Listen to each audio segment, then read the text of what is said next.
I'm Mark Angelos, and this is episode 1 of the Tintash podcast. This podcast is a series of conversations with fractional chief product officers and fractional chief technology officers. Our goal here is to broaden everyone's understanding of the unique challenges of these roles and to foster a community of learning for everyone. Episode 1 is the Fractional Frontier, how to structure a successful fractional engagement. And we're going to be exploring this topic today. I'm joined by 3 prominent industry technology veterans. Manan Amin is co-founder of Tintash and will help guide this conversation. As an emerging technology leader, Tintash helps growing firms design and build their digital products. Jen Cohen is a fractional chief technology officer from the San Francisco area. Jen runs a firm called Lights on Advantage, and she serves as a fractional CTO for several SaaS firms. And Harris Brown is a fractional chief product officer who helps early stage founders and their teams with fractional product work, specifically in the early stage startup phase. To get us started, I'd like to turn to you, Manan, to give us some context on why you organized this conversation. Thanks, Mark. We at Tintash have loved working with the Frac CTOs and CPOs. However, despite a growing movement towards these fractional roles, they come with their unique challenges, which we'd like to understand better in order to be the most meaningful partner, technology and design and development partner to these Fracs. So that's why we are starting this series. Great. Well, for listener context, I'd like to start off with the simple. What is a fractional technology officer, and how is that different from a fractional product officer?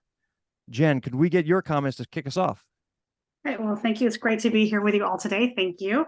And I think, starting with what a fractional CTO or a tech officer is, for me, what it is helping, especially startups, to have that senior and strategic view and help without having to pay for a full-time executive. Full-time executives are expensive. Startups obviously have, the challenge with funding. And so what I find is I'm able to go into companies and help them to produce. For an example, one company had been working on an MVP for a year and a half. I've been working with them for several months. We've now launched 2 MVPs. So I think one with Tintash, I should mention.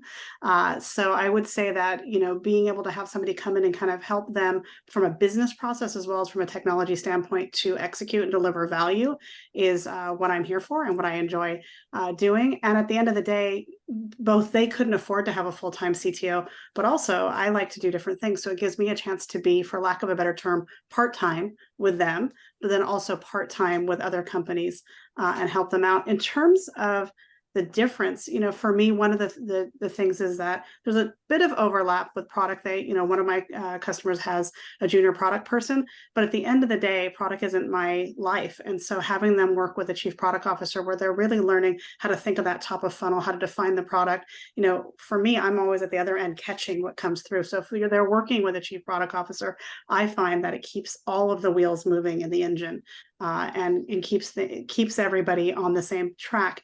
If product isn't organized before it's being, it's heading to technology, before we have developers working on it, what I see is a lot of rework. And that was where some of that year and a half was happening, that it took them so long, is that there was constant rework on the product side. Working with someone like Harris means they can smooth that out and really have good product market fit, good feedback, and get that moving. At least that's my perspective on the differences. Harris, what do you think about that? Yeah, I mean, I have to say I agree with a lot of what Jen just mentioned. I think to talk a little bit about kind of the difference, I'd say the way I think about it is I feel like it's sort of focused on the product side, working as chief product officer. I'm kind of mostly focused on the upstream processes as opposed to maybe the downstream processes of the product development lifecycle. So things like, working with companies, founders, teams to define and clarify vision and strategy, to articulate value propositions, right, for products, a little bit of product marketing here and there, some product discovery, product validation, and certainly all the way sort of starting to get into the development, the execution phase, where working with teams to, put together product specifications for things like MVPs and products that the companies are pushing to market. And I think that sort of all fits underneath the umbrella of working with companies to kind of help answer the question of like, how are you delivering value and impact through your product? We've seen a rise in the trend of fractional work in the technology space. What do you think are some of the benefits why a company might be interested in engaging that type of an executive? Jen, what do you think? We'll start with you. Well, what I have seen in general is what I talked about is that folks are looking for that strategy. And I think a lot of times with startups, and I can't, I don't speak for bigger companies, I have a different thought there, but for startups, they are trying to get done as much as they can. And what I find is that they don't always have the most senior folks working for them. So they're burning their hands on things that those of us who've done this for a while have already burnt our hands on. We've already learned lessons. And so I think bringing somebody like us in, whether it's technology or product, means you can shortcut some of that and really get the most out of those more junior resources that you have.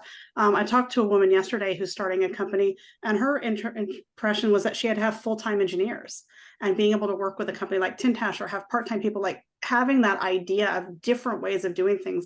That's what I think a seasoned executive who's working as fractional can bring. So it's, obviously delivering value is important, and we want to get code, product, whatever it is, out the door.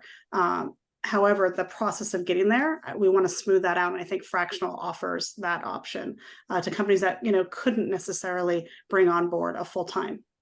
I hope that helps. On the flip side, Harris, what do you think? When would a company be reluctant, or when it might not be a good fit, do you think, for a company to bring on a fractional executive? Yeah, it's good. It's a good question. I think a few things come to mind. I think, I tend to think there are kind of right inflection points across a company's life cycle where it makes sense to bring someone in fractionally versus someone full-time. And so I think there's sort of an inflection point that I think makes sense. I think also, I think there are cases in which scope and expectations are maybe a little bit unclear. And so I think it does sort of require some proactiveness on the behalf of clients to sort of really start to understand what they need. And certainly, the fractional professional comes in and I think helps to flesh those things out. But I think that could also be a point where, I think if you don't have as much of a sense, then it might make sense to bring someone in full time or spend a little bit more time fleshing that out. So I think those are a few things that come up for me. If it's okay, I'd like to tag on to what you were talking about in terms of when is it not a fit, because I think there's a key moment. We talked about inflection point, but also I think if we're doing our job as a fractional, there's a point where you realize they need full-time help, and should be part of our job to help them graduate. And in one case, I've helped a customer bring on a head of tech. I'm still doing a few hours advisory a month just to kind of help them out, but they needed somebody full-time. The strategy was set. If there's a pivot, I'm glad to come in and kind of help out, but they have what they need, and they really need more kind of full-time, and they don't need that same strategic space. And so I think for us, part of our job should be to help them graduate as they grow to the right place and help them find the right people. And when you talk about talking to a fractional, I think one of the things that's nice about it is that you're not, you shouldn't be afraid because you're not locked into us forever. It's how do we help you get where you need to go? So I did want to kind of add that in. I hope that's okay. Yeah, and I think to add to that, I think that's spot on. And I think oftentimes I find myself sort of brought in moments where teams don't know exactly what they need. They know there's a need, they don't know exactly what they need. And so a lot of the work, to Jen's point, starts to be to kind of get the foundations in place, ask the right questions, start to answer those questions so you can sort of figure out who you do need full time. So in that vein, when you first engage a company, and both of you, what are some of the early challenges that, the large things that you have to face when engaging a new company? What do you think are the things that right up front that you want to address? For me, it's, I think it's like even if you started full-time at a company, there's a bit of the listening tour that you need to go out and find out what's going on, what the challenges are. And then there's kind of the unspoken challenges, and really kind of getting to the bottom of what is either in the back of folks' mind that they're not saying, or things that they haven't thought about in terms of how that's going to affect their scaling and their growth in the future, and when the right moments for those. So for me, I feel a little bit like an archaeologist, kind of going through the layers, brushing off the dust of something and finding the next thing. So I think that listening tour and that kind of assessing where they are and then seeing where you can snap in to help is kind of the key first step. There's always lots of other challenges, but I think if you don't get that right, the rest of it starts to get difficult. So I think that's why you hire a fractional, because we have the experience to come into a company and do just that. Thank you, Jen. Harris, how about you? What are some of the early challenges that you try to tackle right up front? Yeah, I think to add to Jen's points, I do think I think oftentimes you sort of come into companies and um, sort of having had the reps and the pattern recognition, um, you you sort of quickly identify problems and challenges that were not necessarily identified up front. And so I totally agree that there's really kind of a lot of investigative work to be done to build that context. I think related and in addition to that, I think there's definitely work to be done to understand just dynamics around like how the team operates, how individuals are operating. I find that can be sort of a particular challenge, and I think again one of those unforeseen challenges. And then I think it's all the stuff that you would expect just around I think the expectation is that you come in and you deliver impact fairly quickly, and so there is a challenge and an opportunity just around having to develop context very quickly, right? Having to sort of identify potential problems, maybe with not as much context as you would really want, but again, with that sort of intuitive sense, having been there before, they're like, okay, this is something worth pursuing, or we should sniff this out a little further. Yeah. I just want to say Harris is spot on. That's a perfect example of exactly what it is when you go in. So I want to second everything you said. That was awesome. The nature of fractional work means that both of you are working on multiple projects simultaneously. How do you manage that, and is that a challenge in itself? Jen, we'll start with you. I mean, so how managing it is a little bit of an art from a tactical calendar perspective. I try to make sure I don't have too much. I keep the right amount. So for me, 3 to 4 fractional clients is the right amount that allows me to still do other things. Everybody has their own capacity, so I don't want to speak for anyone else's, but that's for me. And I think one of the things that folks don't realize is how helpful it is to have multiple clients going through some similar things. So it's interesting that there are some through lines around challenges. And so working with different, for me, in my case, SaaS companies, they have some of the same challenges. And so being able to leverage insights, vendors, even having some of the startup founders talk to each other has been really helpful for me. So I actually find it to be mostly a benefit. I think the calendar management and making sure I've got enough time for everybody, and that meetings don't stomp on each other because everybody's got their own. I think that tactically that's a challenge, but I think strategically it's actually really enriching because you're getting a chance for your founders to learn from others, not just from the one bit of experience that you bring. So I find it to be a plus. I'm not sure if everyone else feels the same. Harris, what do you think? I mean, yes, I would definitely, I think to echo Jen's point, I would also find it to generally be a plus. And I think the challenges, I think, are around time management. I think are as you would expect. There is certainly context switching. There is particular when you're sort of onboarding or offboarding from projects. Those are inflection points where you kind of have to just recalibrate your calendar, how you're spending your time. And so those are challenges. I think that I feel like it's one of those things that kind of pretty quickly develop the muscle. You do it enough times, like Jen was saying, she works with 3 to 4 folks. I'm effectively sort of in that same range too. And so I think you just start to learn what works. Just around those specific issues. Alice and Jen, do you feel like once you've gotten, so say onboarding, right? You've gotten the context on how the people behind the company are working and how, whatever the tech or the product state is.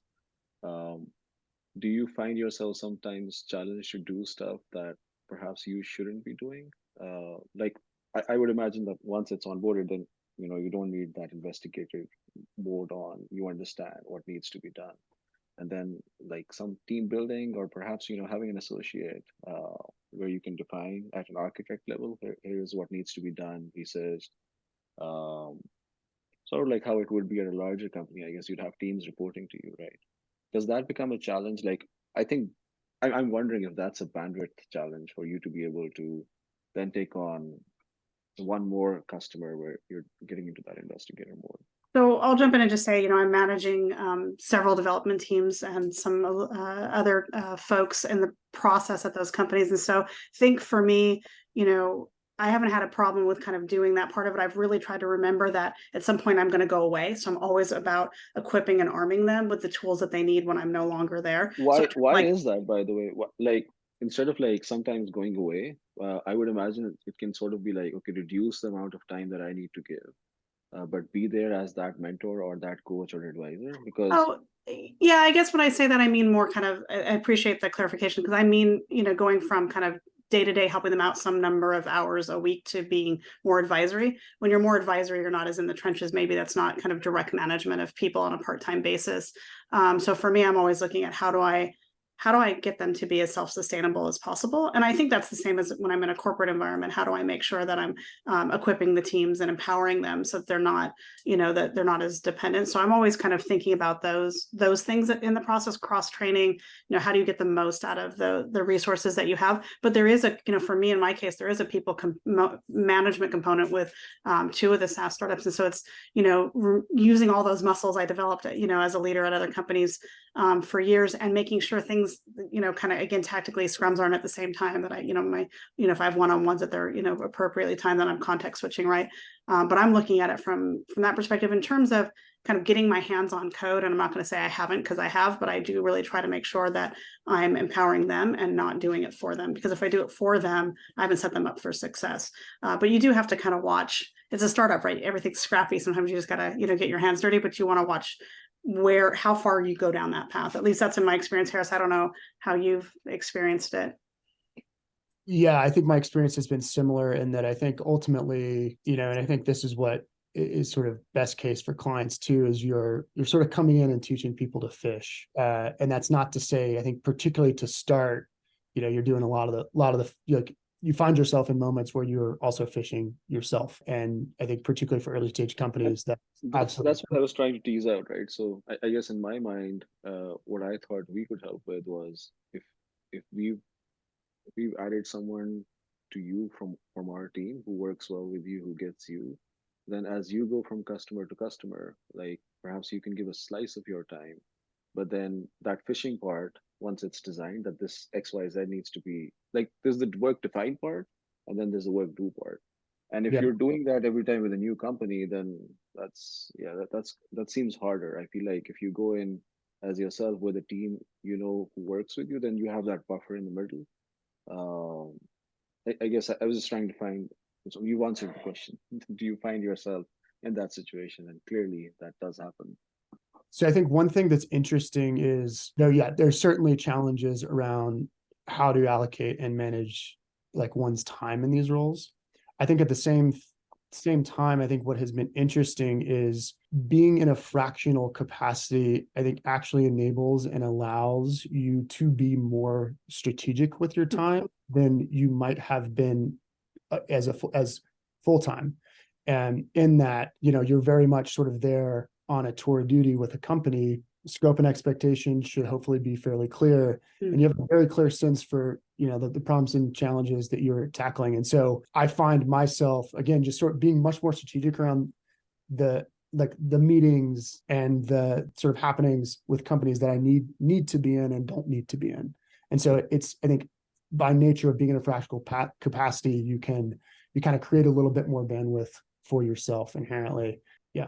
Yeah, I couldn't agree more in terms of you because you can't be at everything because you are fractional. You get, I think, a much better judgment on which ones do you have to attend. Whereas when you're a corporate employee, there's some things that are obligatory that maybe aren't as enriching in this environment. But I also think they're paying for your time, and it is part time. So I agree. Like you have to be very, very strategic about what you go to and how you participate. I wanted to jump on one of the things that Manon had talked about, because it literally came up on a conversation with a founder yesterday, and you talked about kind of that fishing part. And once you've figured out what you need to do, how do you teach people to fish? What part do you fish? one of the things that I think every one of us should bring is and excuse the old expression, Rolodex of contacts and people that we work with. So when I worked with the innovation platform company where I'm a fractional CTO, I brought on a company that I've worked with since '99. So they have helped me at multiple big companies, multiple startups. They came in, I knew they could build something in a really quick time. With one of my other customers, I needed an MVP for a digital form in 2.5 weeks, and Tintash, I knew they could do it, and they did it in 2.5 weeks. They absolutely, a fractional, regardless of which kind of fractional you are, should be bringing those folks that we trust and can work with and have had good results. And to be honest, if you hire an executive, they should be doing the same thing if they're full-time, but how do you bring those resources? And so I think that's how we avoid having to fish ourselves all the time if they don't have all the folks, or you're not teaching them to fish. I mean, you should be strategically at the very least, but how do you bring in people who are able to get done and deliver the value that you need? So I do think that that's a core part of the role. So I wanted to make sure I spoke to that. I assume that's the same for most folks. I'll pose this to you, Harris. How would you measure success in the role? How do you know if it's coming together or not? It's a great question. I think the best sort of way to create that barometer is extreme alignment with the companies and the stakeholders of the companies that you are sort of dealing most directly with. And so I think I think this is another area where I found there to be sort of a difference between how I operate full-time and fractionally is I'm having many more sort of success conversations and expectation setting conversations as a fractional individual versus full-time. And so I think it certainly depends based off of, the specific challenges and context that you're working within for these companies. And so, I think it really does necessitate a lot of sort of open, direct, and transparent communication around, okay, what are we here to do? And, do we have the sense that we're actually moving towards those objectives? And in many cases, the objectives are pretty clear, whether or not it's hire ABC individuals or, get XYZ product to market, those are pretty clear. And I think those sort of are generated as success metrics once you have a better sense for what kind of scope and expectations look like in the role. That's very interesting. So I actually, I want to ask you, I thought maybe given you guys' expertise as you join as the fractional person, you're actually definitely helping them realize what those success metrics or what it should look like for the company. And perhaps part of your success is actually helping them define that. Or am I wrong? Do people have that clarity of thought? Yeah, I think that's spot on. And I think that's one of the sort of fun and dynamic and most challenging parts about the role is that, yes, oftentimes you'll talk to a company or a client and they will sort of pitch this version of their challenges and what success looks like. And then you get there on the ground, and given the experience, you realize pretty quickly that okay, we're right. But maybe there's this big whale over here that this is the thing we should be focused on. And so I think that's why that open, indirect, transparent conversations around what are the expectations are super important. And yes, I think oftentimes, in CPO or CTO roles in particular, you are tasked with sort of creating, defining, and sort of moving the team towards those success metrics. Yeah, no, I would 100% agree with that. And, I've found that to be the case that success, not only do folks have thoughts that maybe you need to talk to and talk with and kind of poke at and ask questions, but also a lot of times I find that there's been some misses in the product market fit. And so kind of pushing the buttons on users and users' expectations, personas starts to show other success metrics that folks hadn't been thinking about or other paths. And the other challenge I find is that, especially if there's multiple founders or multiple folks, and that they don't always have the same definition of success. So I have to agree with everything Harris said. I think there is a little bit of having to kind of figure that out with them. And I also think that there are market changes that happen. So with one of my customers, they're partnered with or they work with a government agency, and they've been changing what they're doing. So they're, having to pivot along and figure out what does that mean in this new world, and quickly redefine metrics of success and how they're going to move forward. So I think it's when you start, but I also think it kind of has an ongoing evolution as things, change around the startup. But I would also just say, having worked at both big and small companies, folks having maybe some different understandings of success is a very common thing that I see in big company projects and in startups. And people don't always believe me that there's a lot of the same, but a lot of it is, and it comes down to, what does it mean to be successful? So. Jen, I'd like to dig into that a little bit. What are some of the red flags where there needs to be a conversation around this alignment? Or I don't want to say the word mistakes, but things where there's a misalignment between what's expected and what needs to happen. I think one of the quick red flags when I go into and I don't know if I'd say red flag, I would just say a pattern that I see is that, the founder has one vision, and then I talk to other people in the company, and it's not that there's no cohesion between it, it's that there's gaps. And what I really see, maybe we are getting red flag, is when I start to see what's been developed on a code or a product level that doesn't match what I'm hearing from the founder, but also doesn't match what I'm hearing from the people. Like one of the things I've noticed is that, you start to get, it's kind of becomes a game of telephone, and you start to get further away, and what's being developed is getting further and further away. And how do we get back to what is it we need to do? I also think, every startup has the challenge that they want to be the solution to everything for everyone, and getting folks really focused on, what does it mean to have an MVP go out the door? What does the first iteration of success look like? How are we thinking about building the second iteration? But how do we make sure the first we're actually delivering, and not trying to be everything to everyone? Because you'll never get an MVP out the door if you're trying to solve everyone's problems, right? So, Harris, has that been your experience as well, that sometimes it's an internal communication issue that you have to manage? Definitely. Yes, I would agree with everything Jen mentioned. And I think just to add to that, yes, I think if you, one pattern is, you go talk to, 5 people at the company, you hear 5 different things. Okay, it's clear that there's an alignment issue.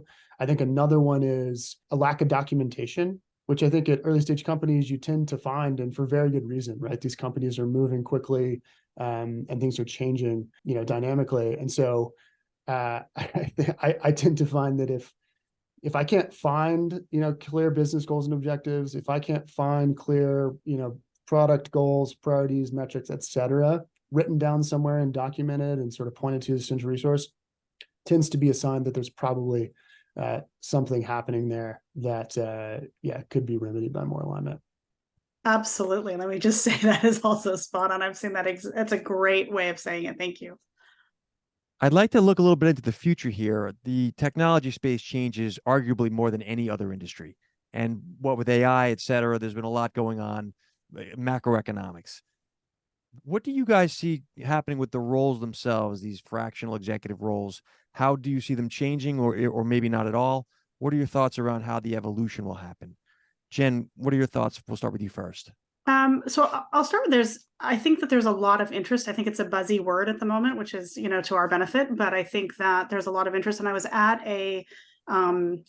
the US Japan Council's annual conference, and I was talking to a woman who's on the board of a major Japanese company that she's the chief people officer for a major Japanese company that you would recognize the name. And she said to me, "What's a fractional? I've been hearing this." And she was excited about that being potentially her next possibility when that role is over. And so I think that there's a lot of interest from the talent side. And I also think that things are moving fast. And so getting in different people with different ideas isn't necessarily a bad thing, as we're trying to put AI into everything. And I think it's very, very cool, maybe a little overhyped, but I think you can do some amazing things with it. I think maybe not every commercial about it is spot on. But I think when we look at doing that, do you need somebody who's there full time to help you integrate AI? Do you need a fractional who can help you to add that to your business or to your line of business? And then they move on to do that with someone else and exposes your team and your company to those ideas. So I think there's a lot in there. I think it's just the beginning, but I also think a lot of people are asking, what's that? What is that? I've been hearing that word. Harris, has that been your experience, and how do you see this role evolving? Definitely. I think I feel like I've gotten that same, what's that question? Like, oh, you're a fractional bit, what does that mean? And I kind of laugh because it seems like right now it's still kind of the Wild West of this fractional market. And I think the more and more I talk to folks on kind of both sides, right? Like prospective clients and other prospective, fractional folks, there tends to be this question of oh, I I didn't realize that was possible, right? Like I didn't realize on the fractional side, it's like, oh, I didn't realize that I could necessarily make this fractional thing work. Like, oh, you've been doing this for a number of years. Like, and so I think there's just going to be more folks that are kind of going to be let into the to the secret that like there's tremendous opportunity here. And I think as there are more folks coming to market, I think companies and clients, I think to Jen's point around your point around like AI in particular, going to start to realize that, their conceptions around full-time versus fractional, were, probably, I think just sort of older scripts that I think when scrutinized a little bit more really start to, you really start to realize there's a lot of opportunity to bring fractional folks in. So I really do think it's just the beginning. I'm going to jump in. Sorry, Mark. I'm curious, like, if you recall the time when you guys made the switch from like full-time roles to, so what were the key decision criteria back then? And like, what first steps would you advise people who are curious to, transition to take towards going from full-time to transition to fractional roles? Yeah, the considerations for me, and I think that just kind of the questions that came to mind, I think a number of these you would probably expect. So one is just like, is there a market for this, right? Like if I go do this fractional thing, am I actually going to be able to find clients and work? I think secondly, like financially, like even if I do realize there's a market, like, am I going to make this work, right? Does this help me sort of achieve those goals? And then I think kind of thirdly, I think there's kind of this whole bucket of like operational questions. How do you manage and start to kind of think about a business of this nature? So for me, those were kind of, I think a lot of the questions and considerations that came up. And then I think around kind of making that first step, I talked to a lot of folks about this. And I think my advice is pretty simple, which is just go find your first client. Like go do what you need to do to find one fractional client. And I think most people, I think could figure out a way to do that probably easier than they might anticipate. And I think all the other stuff, I think there are a lot of questions people ask around, particularly, operationally, like, do I need to create an entity, and like, what about pricing and all these things? I think all those are really kind of secondary. And I think you learn into those answers over time, but it's just like, just get going. And I think that's the beauty of this is it's pretty easy to experiment with this line of work, right? If you're interested. Jen, what would you think about the matter, helping people that were thinking of doing it? Well, I first of all, I think Harris is, I love that he spoke first because he has an absolute roadmap. I think that's perfect. And I agree with it. For me, I was, to be honest, I thought I was going to be doing mostly Fortune 1000 consulting, and I've done some. That's not that I don't do that. But when I realized fractional and I started doing it for a company, I enjoyed it so much that it was really, I decided that's where I wanted to focus. And for me, I agree. You kind of get the first one and you realize what it is and you start to build your processes to be able to manage it. And then I think, kind of going into other ones after the first one, it was such a great experience to be able to leverage. And what I love about it is the flexibility. And I also, and purely selfishly, I like that I get to solve different problems at different places. Now it might be, yes, there are the same through lines, success metrics, delivering value, those sorts of things, but different industry and different challenges. And one of the things that I've been really lucky in my career is to work in a number of different industries, and I've been able to like leverage that, doing the same with different kinds of SaaS startups. So it's been, for me, as a problem solver who always needs a problem or I'm going to be out shopping, it's really good to be working with different companies and solving their problems instead of using that brain power for not as good things. So I love it. And I would say that you do have to have experience. I don't think it's something you can come to, being a junior developer. I don't think you can go be a fractional, role at a senior level. But I think if you've played in some of these other companies and really have proven that you've delivered value, there's a lot of companies that want your help. I think helping them understand what fractional is important, but I think that following Harris's roadmap is perfect. And I wish I'd had that when I started. So I feel like that roadmap, there's a book in that roadmap for you, Harris. Harris, from your experience, when did you decide you wanted to go fractional? How long had you been working? What made you decide to move to the fractional side? I think for me, I think a lot of the things Jen mentioned, I think resonated for me. In terms of making the move, I think I was, still sort of very energized with product management and like building products and leading teams. And I wanted to step into a capacity where I could experience what that felt like, sort of doing that on my own time, where things were a bit more autonomous and more flexible, and in a position where I was able to kind of work with across a handful of different industries on different problems and with different teams. And so those were all the things that really resonated for me. Would it be fair to say that you both think that this role continues to grow? Is that a fair characterization, Jen? I definitely think it does. It's interesting. One of my founders was talking to their investor, and the investor was like, well, it's not typical at this stage to bring a fractional CTO in. And I was beaming when he said that. What he said to them was, let me show you how much money I burned before I had a fractional CTO. And I thought that that was such a poignant comment. And so I think as investors hear about the success of this, I think it will become, as VCs accept it, I think it will become more and more acceptable. And I'm starting to see VCs who are trying to source fractionals for their startups. And I think that you'll see it maybe on a more product line basis in the bigger companies over time. I think it'll grow in. So that's my prediction. We'll see what happens, but I definitely see it. I don't see any slowdown. I just see more. Spot on, by the way. I recall like meeting a VC 10 years back, and I think VCs generally have these folks who they trust. So when they're thinking of investing, they'll sort of have them come in. Can you have a look at this? Harris, to your point, like even I've overheard this, like, they're having some team issues. Can you come and coach them? I think just the word fractional, like, and that this role is going to be there. It's not a one-off. I think that will become more accepted, and I think it really helps, like having someone who's been there, done that, seen a pattern of those sort of problems, is very valuable, and it saves you a lot of not just cash, like heartache and a lot of effort too, building products that no one sees the light of. Is what I'm thinking. So we're coming up on time. I'd like to do one final thoughts round, if you will, just about the role, how it's evolved, and how you guys, what you would tell people who want to learn more about fractional executive roles. What should they know? It's an open-ended question. Jen, we'll start with you. Final thoughts on the matter? I would say reach out to somebody who is a fractional. I would start with that. I think if you're interested in it, start to do your research, look at what you can offer. And there's multiple fractional groups out there, Fractionals United, Fractional L. There's a bunch of them out there. Talk to folks. One of the things that helped me was talking to others who do it, including Harris. So I think, having that conversation and getting context, and then looking out, there's tools out there to help you get started. I think, take a look at, leverage. We have the internet, we have AI, leverage it along with your network. Harris, you made a very successful pivot. What final advice would you give to people who are thinking of doing the same?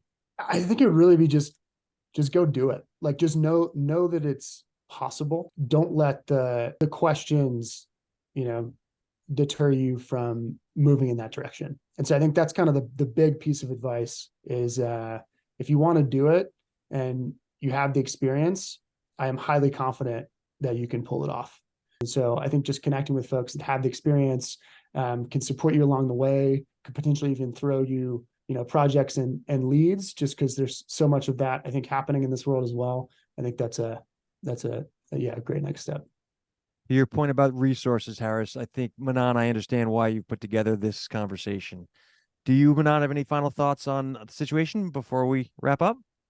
You guys bring that experience. That's huge. I personally, I guess that's my best interest or bias, but, helping them define, like, this was an insight for me that they might not know what success definition should be. And part of your success is actually helping them define that. And then defining that and defining what needs to be done should be, I feel, the fractionals focus.